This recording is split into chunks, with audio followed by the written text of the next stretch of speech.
Hello, this is John Miares, and in this lesson, we're going to look at another application of trigonometry to a different branch of mathematics. Specifically, we're going to look at complex numbers. Now, please note, this section of the textbook is going to be considered optional for most people in the class, and the material we're going to be covering is only required for those who plan on completing the honors option for this course. I am going to put this video out there for everyone, however, since completion of the homework tied to this section will be an opportunity for anyone to earn extra credit. If you have no interest in the extra credit, you can turn this video off right now and no one will think any differently of you. If you're still interested in listening, either for your amusement or your edification, then stick around.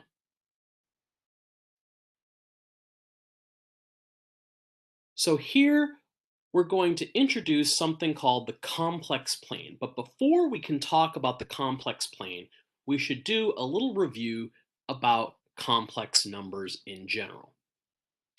You should remember from Math 121 or some earlier math course that a complex number is one that takes the form a plus bi, where a is a real number and bi is an imaginary number.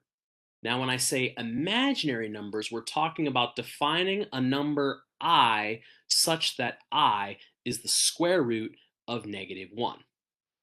Now, of course, you should remember from our earlier discussions, even in this course, that we've said you can only take the square root of a positive number, so that the domain of the square root function normally should only consist of positive numbers, because there is no such number in the real number system that you can multiply by itself to get you a negative number. Any positive number times itself will be positive, and any negative number multiplied by itself will also be positive. So an Italian mathematician by the name of Raphael Bombelli decided that it was unacceptable that there could not possibly be any solutions to the equation x squared equals -1.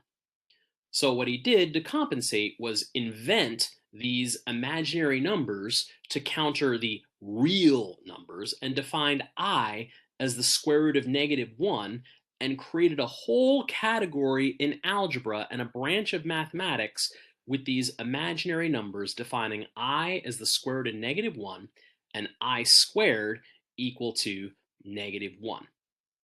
Now, if someone asked you to show them where to find the number I on a graph, that wouldn't be possible, because in the Cartesian coordinate system, and even in the polar coordinate system, the values being graphed, whether they are x and y or r and theta, are real numbers. So if we want to graph a complex number, we need to come up with a different way of graphing them. And what we will use is something called the complex plane. The horizontal axis is going to represent a real number component, while the vertical axis represents an imaginary component. So if I wanted to graph the number 2 plus 3i, we would plot it in a location where I would normally find the point 2, 3. I'm going to go right 2 along this real numbered axis, which looks a lot like the x-axis, and I'm going to go up 3 along this imaginary axis, which is a lot like what we had as our y-axis. Let's look at a few points we can possibly plot in the complex plane. Suppose you were told to graph the following numbers: 2 plus 3i, 5 minus 4i, 3, and 4i in the complex plane. In order to do this, we're going to start with what looks like a normal Cartesian XY graph, but we'll change our labeling on the y-axis, so we'll have imaginary numbers at each of those little tick marks.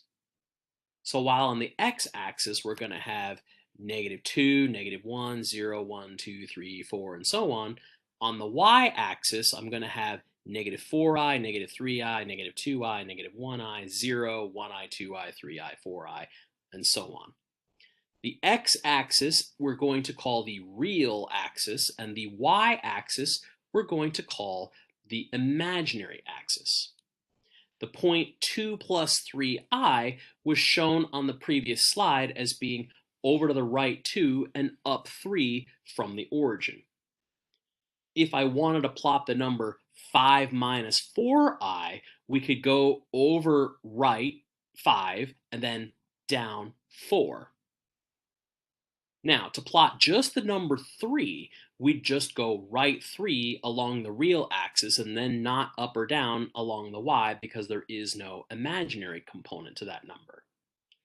Similarly, for the number 4i, we would just go up 4 on the imaginary axis, but we wouldn't need to go left or right because there is no real component to that number.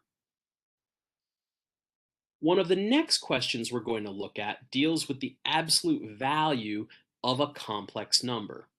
Recall that for real numbers, the absolute value of a number x, which is denoted by the 2 vertical bars around it, is the distance that number is from 0 on a number line.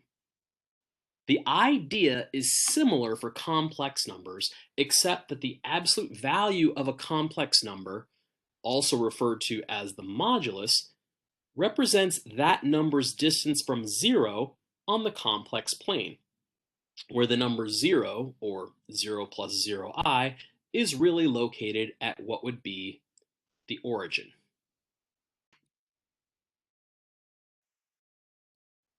If we wanted to come up with a formula to represent the absolute value of a complex number, a plus bi, we would essentially want to apply the distance formula or the Pythagorean theorem to say that the absolute value of a plus bi will be the square root of the quantity a squared plus b squared.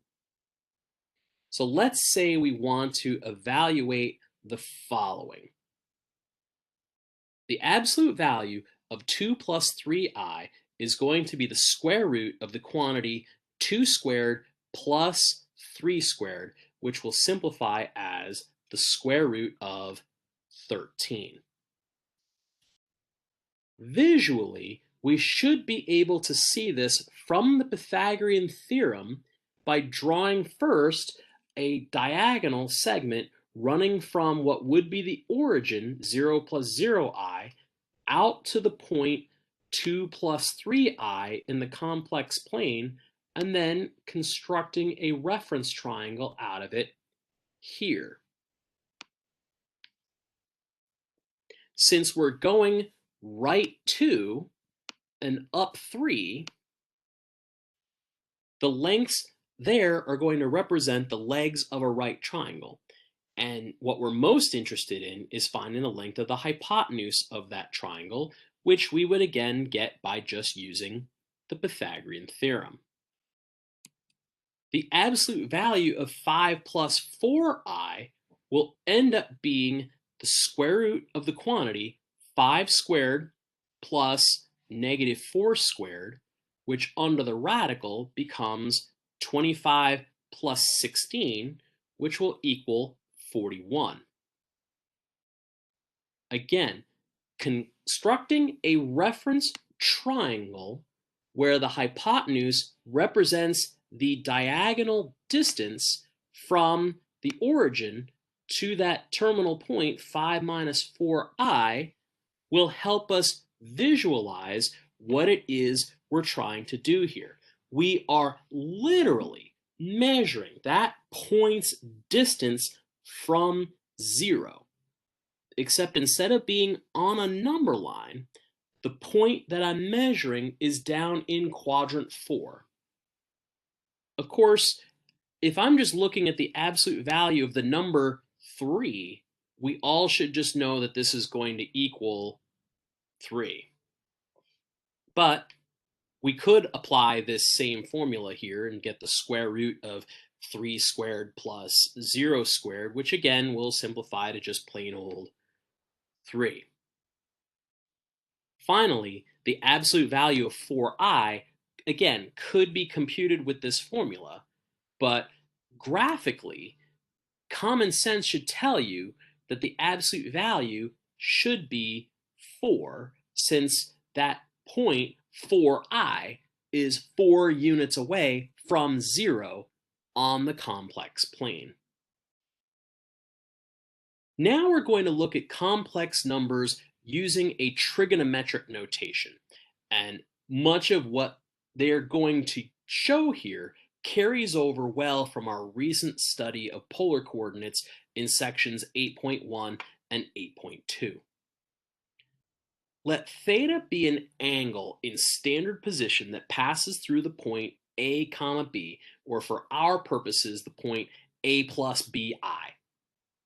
Let r be the distance from point A to the origin, or the radius, or rather the absolute value of A plus BI. Geometrically, it's going to look something like this, where the horizontal base of this triangle, marked with an A, will be the real component of a complex number, while the vertical height of the triangle, marked with a B, will be the imaginary component of the complex number. The R value along the diagonal will have a length that follows the distance formula or the Pythagorean theorem, and the complex number itself, which we're going to label Z in such a way that Z equals A plus BI. We're also going to mark our angle theta as a reference angle here, just like we did with reference triangles and with points in the polar coordinate plane. Based on what we know from right triangle trigonometry, we can say that the cosine of angle theta will be A over R, or then A equals R times the cosine of theta. And similarly, the sine of theta will be B over R, opposite over hypotenuse, or B equals R sine theta. Again, the layout here is comparable to what we've already discussed in sections 8.1 and 8.2. Now let's say we want to define the trigonometric form of a set of complex numbers. We will start by reminding ourselves that the cosine of theta is A over R and that the sine of theta equals B over R. Our first number will be the number 2 minus 2i. To compute r, the length or absolute value of the number 2 minus 2i, we're going to apply the distance formula, which will give us the absolute value of 2 minus 2i will be the square root of 8, which simplifies further as 2 times the square root of 2. The angle theta can then be computed by taking the inverse sine of b, which is negative 2, over r, which is 2 square roots of 2. Reducing the 2's leaves us with the inverse sine of negative 1 over the square root of 2, which will give us negative 45 degrees, or negative pi over 4 radians. Now that we have that r equals the square root of 8 and theta equals negative 45 degrees, we can express the number 2 minus 2i as the square root of 8 times the cosine of negative 45 degrees plus I times the square root of 8 times the sine of negative 45 degrees. This interpretation comes from knowing that the number a in the form a plus bi equals r times the cosine of theta, while the bi portion of the number will look like I times b, which is I times r sine theta. Let's try another one together. if we were to look at the complex number 1 plus I times the square root of 3, we would first want to compute the length of the modulus, r. Applying the distance formula will give us the square root of 1 squared plus the square root of 3 squared. Simplifying under the radical gives us 1 plus 3 equals 4, and the square root of 4 is 2.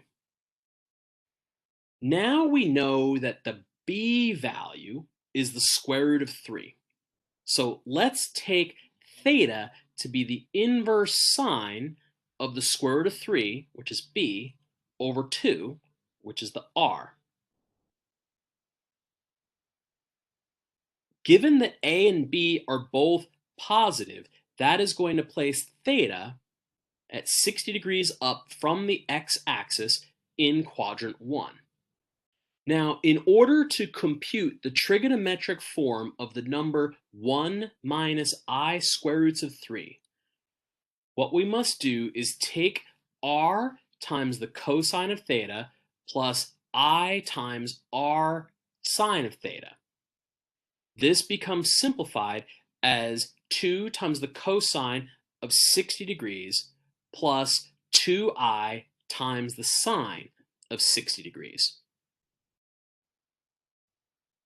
Now let's look at something a little simpler, like the number 4I. It won't necessarily require that we use the same procedures we had for the previous two examples, but they will work. The absolute value of 4I will be the square root of 16, which is 4. The reference angle will be the inverse sine of b over r, which is 4 over 4, for 1, and the inverse sine of 1 is 90 degrees. So the number 4I can be written as 4 times the cosine of 90 degrees plus 4I times the sine of 90 degrees. Of course, the cosine of 90 degrees is 0, so this could just simplify as 4I times the sine of 90 degrees. But either way would be acceptable. Now let's talk about how we might convert some of these numbers that are in trigonometric form into conventional complex number notation, or standard form, using the formulas that we did before. Let's start with 5 times the quantity cosine of pi over 3 plus I times the sine of pi over 3. We could just plug in what we know about these values from our studies of mad minutes. The cosine of pi over 3 is 1/2. The sine of pi over 3 is the square root of 3 over 2. Plugging in those values and distributing the 5 gives us 5/2 plus I times 5 square roots of 3 over 2. And that's it. Let's look at another one. Let's try 4 times the cosine of 135 degrees plus I times the sine of 135 degrees. From our mad minute studies, we should know that the cosine of 135 degrees is negative square root of 2 over 2, and the sine of 135 degrees is the positive square root of 2 over 2. Distributing gives us negative 2 square roots of 2 plus 2I square roots of 2. Let's look at one more. 3 times the quantity cosine of pi plus I times the sine of pi. Well, cosine of pi is negative 1. Sine of pi is 0. So substituting in those values and distributing will get this to simplify to just plain old negative 3.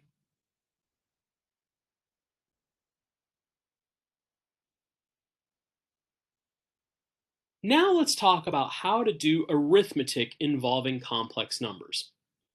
If the numbers are in standard notation, to add two complex numbers together is a matter of just combining like terms. Reals combine with reals, imaginaries combine with imaginaries. But what if the numbers are in complex form? Let's come up with some definitions here so we're talking about the same thing. Let Z1 equal R1 times the quantity cosine theta 1 plus I sine theta 1. The complex number Z2 will equal R2 times the quantity cosine theta 2 plus I times the sine of theta 2. If we are multiplying two complex numbers Z1 and Z2 together, what we'd get would look something like this, where we're multiplying the two complex numbers together in trigonometric form. What we're not seeing here is some trigonometric identities at work that will allow us to simplify this expression into the product of R1 times R2 times the quantity cosine of the sum of the angles theta 1 plus theta 2 plus I times the sine of the sum of the two angles theta 1 plus theta 2. Now, why those are the way they are isn't something I really want to get into here because you're not going to see this on a quest, nor are you going to see this on a homework. What I would say is to trust me on this one, but if you want to look at some of the product to sum and sum to product identities that we studied in section 7.3 to prove that this works out the way you see it here, you are more than welcome to do so. I'm just not going to do that in this video. For dividing two complex numbers, the formula looks very similar, except that I'm dividing out the values of R1 and R2, and I'm going to subtract and compute the difference between theta 1 and theta 2 inside the brackets here when I go to take the cosine of the angles plus I times the sine of the angles. Again, it's not important that you know where this formula came from, but that you are able to apply it given two complex numbers, Z1 and Z2, written in this trigonometric form.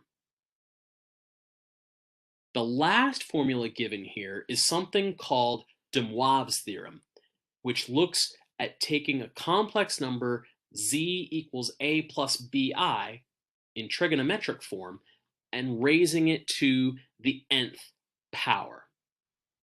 Now, normally, if these weren't in trigonometric form and I asked you to take some number a plus bi to the nth power, what we would want to use would be the binomial theorem to expand it out like we did back in the second unit. And it wouldn't be wrong, but here what this theorem says is that the complex number z is given in trigonometric form, then the result of raising r times the cosine of theta plus I sine theta to the nth power will reduce to r to the nth power times the quantity cosine of n times theta plus I times the sine of n times theta, which, when you think about that, is going to be a lot simpler than trying to expand this out using the binomial theorem.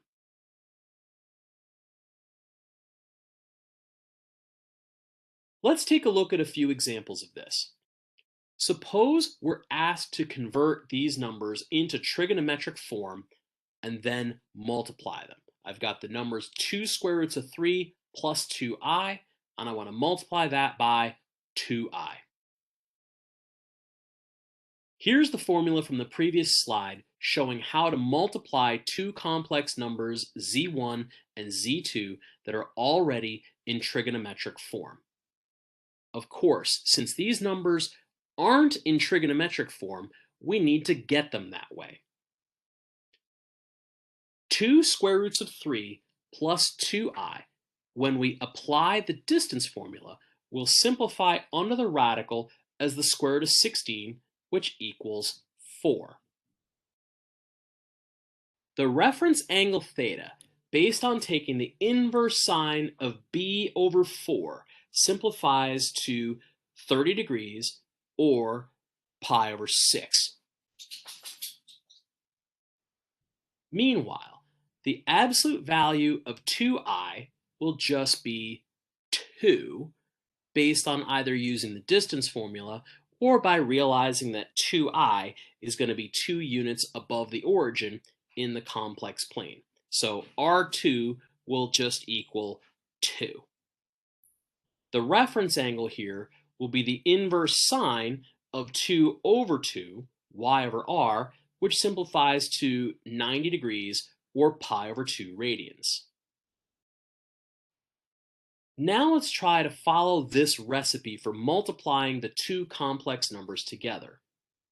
Taking 2 square roots of 3 plus 2I times 2I will look like taking the product of the two R values, 4 times 2, then in the brackets we'll say we've got the cosine of 30 plus 90 degrees plus I times the sine of 30 plus 90 degrees. Simplifying this expression gives 8 times the cosine of 120 degrees plus I times the sine of 120 degrees. Now we could put this back in standard form by replacing the cosine of 120 degrees and the sine of 120 degrees with their values we know from mad minutes, which will give us -4 plus 4I square roots of 3. Now granted, we could have gotten the same answer by just distributing 2 square roots of 3 plus 2I by 2I to get 4I square roots of 3 plus 4I squared, and the 4I squared is the same as -4. But again, that is not the point of this lesson. In this example, we're going to convert each of the pieces of this ratio into trigonometric notation, then use the formula from a couple slides earlier to divide the two complex numbers. In the numerator, the absolute value of 1 minus I will simplify as the square root of 2, and the reference angle, when you take the inverse sine of -1 over the square root of 2, becomes -45 degrees. For the denominator, the absolute value of the quantity square root of 3 minus I, after we apply the distance formula, will become the square root of 4, which is 2. The reference angle will be the inverse sine of the b over the r, or the inverse sine of -1/2, which equals -30 degrees. Now, one thing you may need to pay attention to when doing these problems is to make sure that the angle theta you come up with makes sense for the quadrant that the angle is supposed to be in. For both of these complex numbers, the real portion is positive and the imaginary portion is negative, which will make both of these angles fall into quadrant 4. So to have angle theta 1 be -45 degrees and angle theta 2 be -30 degrees seems reasonable for the angle bearings here. Now let's apply the formula above to divide out these two complex numbers. What it says we should do is divide the two R values up front, the square root of 2 by 2. Then in the brackets, we're going to take the cosine of the quantity theta 1 minus theta 2 plus I times the sine of theta 1 minus theta 2, where theta 1 equals -45 degrees and theta 2 equals -30 degrees. The result will simplify to the square root of 2 over 2 times the cosine of -15 degrees plus I times the sine of 15 degrees. Now, one thing you could do to further simplify this is remember that the cosine is an even function and the sine is an odd function, which makes the cosine of -15 degrees become the cosine of +15 degrees, and the addition of I times the sine of negative 15 degrees could turn into minus I times the sine of positive 15 degrees. Now, while we could use strategies from section 7.2 or 7.3 to further simplify and get an exact value for the sine or cosine of 15 degrees, I'm not going to ask you to do that here. Here's one where you're going to be asked to apply Demoivre's theorem to raise a complex number in trigonometric form to some power. Suppose you were asked to take 2 times the cosine of 120 degrees plus I times the sine of 120 degrees, all to the 4th power. Demoivre's theorem looks like this, where the complex number z to the nth power will simplify as shown here. R to the nth times the quantity cosine of n theta plus I times the sine of n theta. Here, the problem is already written in trigonometric form, so we don't need to do any conversions first like we did in the previous examples. So we'll start with the expression 2 times the cosine of 120 degrees plus I times the sine of 120 degrees, all to the 4th power. Then we will try to apply this cookie cutter form to this number and see what we come up with.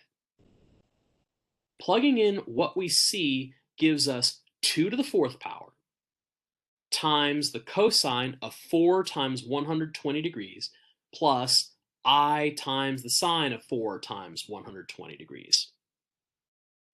Simplifying this a bit, we have 2 to the 4th power is 16, then the cosine of 480 degrees plus I times the sine of 480 degrees. Thinking about our mad minutes, 480 degrees is a 60-degree reference angle in quadrant 2. So the cosine of 480 degrees will be the negative cosine of 60 degrees, which is negative 1/2, and the sine of 480 degrees will be positive the square root of 3 over 2. Distributing and cleaning this up a bit will give you negative 8 plus 8I square roots of 3. Here's the last example. Perhaps this is one you can try on your own. We want to raise the number to the given power, then write the answer in both trigonometric and standard notation. We're given the number square root of 3 minus I, and we want to raise that to the 5th power. We need to turn the square root of 3 minus I into trigonometric form, then apply Demoivre's theorem to calculate the expansion out. Why don't you pause this video to see if you can do this one on your own?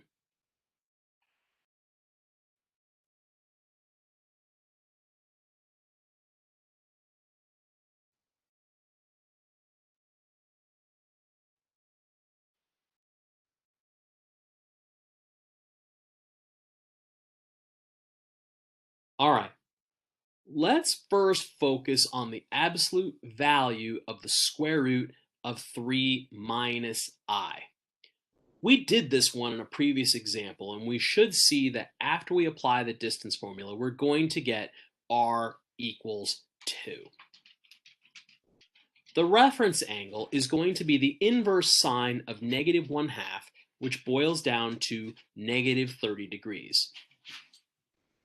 This makes the trigonometric form of the square root of 3 minus I become 2 times the cosine of negative 30 degrees plus I times the sine of negative 30 degrees, which if we subbed in our values for the cosine of negative 30 degrees and the sine of negative 30 degrees and distributed would get us right back where we started at the square root of 3 minus I. Now let's try sticking this into Demoivre's theorem.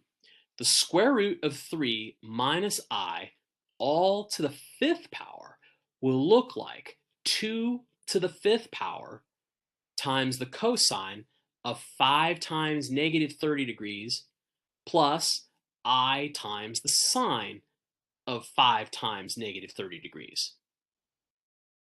Cleaning this up a bit gives us 32 times the cosine of negative 150 degrees plus I times the sine of negative 150 degrees.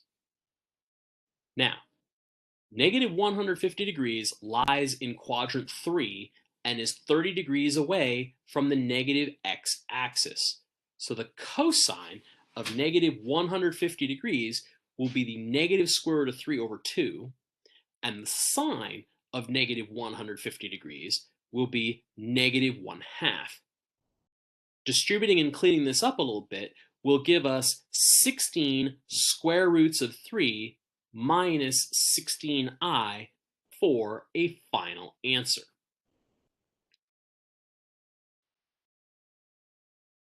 So what I'm hoping you saw here was a way that we could take a number in the complex plane, convert it into trigonometric form using formulas that are comparable to what we did with polar notation, then use a few other formulas to get the product and quotient of a complex number, and even raise complex numbers to some power without having to multiply and expand them using the binomial theorem. Now, with this being an extra credit assignment, I was not going to have a problem challenge associated with this section because we're not going over any of this within any upcoming ORT.